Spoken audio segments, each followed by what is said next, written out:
Top 10 indie folk chord progressions. The bulk of existing chord progressions never really change.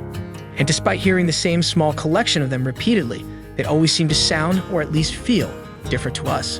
When positioned with different rhythms, harmonies, and melody lines, chord progressions can be reused a lot. This is a collection of chords and progressions from the popular music of our day, and of days gone by, that you can repurpose for your songwriting, riff development, and everyday guitar playing. Keep in mind the example songs listed for each progression aren't meant to direct you to play the progression a certain way. Each chord progression is included primarily because of how easily it can be repurposed and used in other contexts. Think of this as a chord progression library and a reference for rhythm guitar players. So in this video, we will discuss the top 10 indie folk chord progressions. But before starting the video, be sure to smash the like button and subscribe to never miss out on any of our videos. The video is going to be amazing, so make sure you stick to the end. Number 10. B, a G-F example. Incubus warning, key of B. These chromatic walk-down sounds are great with the added minor 15th interval, minor second 1 octave higher. Making it work in other contexts could prove challenging, so props to Mike Einziger for getting a great rock sound out of an otherwise jazz-heavy progression. In indie music, there's a lot of influence from pop music, which uses sus chords and harmonies like E, E, and Vi with the I, IV, and V chords. You'll notice that many of the other progressions we'll use stay very close to the boundaries of the key signature. What I mean by boundaries is that they don't go out of key. Number 9. G, C, D, and M. Example. Bruce Hornsby's Gonna Be Some Changes Made, key of G. Bruce Hornsby is masterful at taking simple chord progressions and layering them with expansive vocal melodies, which is perhaps a little easier to do on the piano than on the guitar. The progression he uses here is one of the most common in existence and presents numerous melodic and rhythmic possibilities.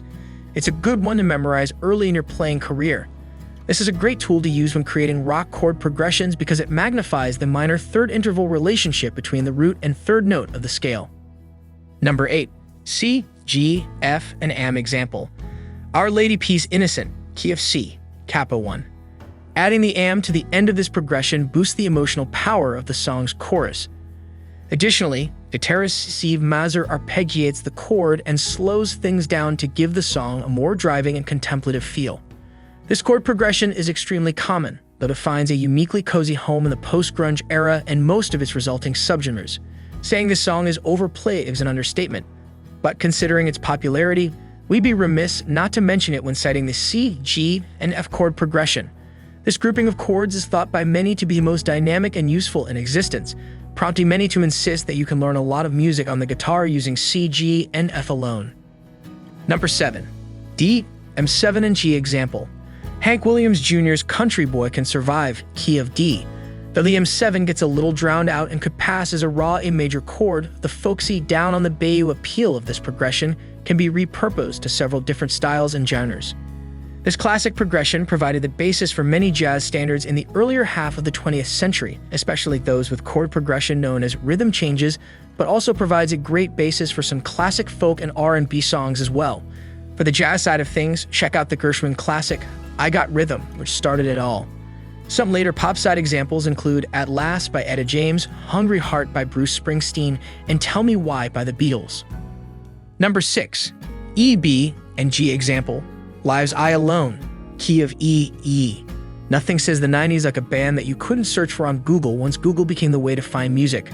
Still, this chord progression came down just right on I Alone, making for a powerful chorus and can easily be reapplied to other grooves. I Alone is the second single from Live's album, Throwing Copper.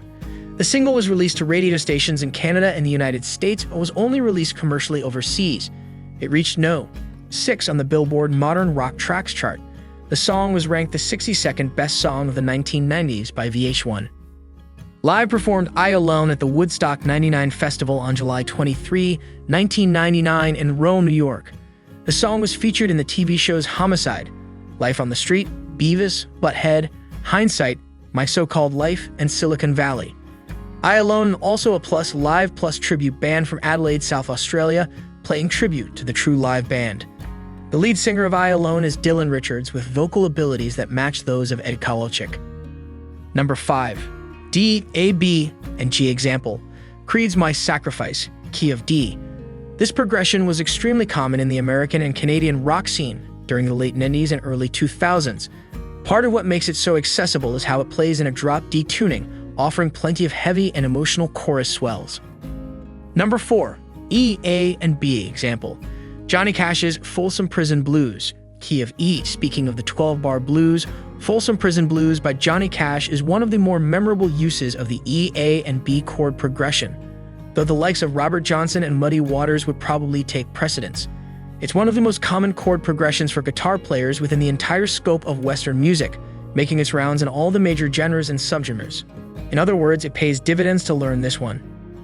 Number 3. F, M, B, and C. Example, Joe Satriani's House Full of Bullets, key of F. If you listen to House Full of Bullets, one of my favorites by Joe Satriani, you can hear that he uses a repetitive pattern made up of single notes played on the 6th and 5th strings that isn't a chord progression as much as it is a 12-bar blues-style riff that follows the 3 chords listed. It's a great blues progression since it allows you to use the low E and A to chunk up the rhythm. Number 2. C, M, E, B, and A example. Hillsong's Lord of Lords, key of E. Hearing a C, M in the key of E is a common occurrence in the world of contemporary worship music. If you take out the CMU and the common progression used by all the great blues guitar players. However, the CM chord gives it a distinctly more versatile and emotional appeal. This minor key chord progression is great for pop and rock ballads and can have an epic and slash or dark feel to it. These 3 chords can move to any position in the progression with a similar effect. Some great examples include Metallica's Enter Sandman, Rihanna's Diamonds, All Along the Watchtower by Bob Dylan, but here's Jimi Hendrix's version, and Eye of the Tiger by Survivor. Number 1. F, B, B, and C. Example, Brad Paisley's All I Wanted Was a Car, key of F. This catchy riff is broken up into an arpeggiated pattern on one of Brad Paisley's Telecasters, which sounds amazing. However, the actual chord progression is simple and ripe for the pickin' in a slew of other country tunes. This one originated in classical music and is present throughout all ages. This one's also a staple among classic folk songwriters such as Bob Dylan, Like a Rolling Stone, as well as classic rockers such as AC/DC, Shook Me All Night Long, but is truly ubiquitous in popular music idiom. While it almost always starts with 1, 4, 5, the 4th chord in the progression could be any of those 3. Thank you guys for watching. If you want more videos like this, make sure to like the video and hit the subscribe button, and we'll see you in the next video.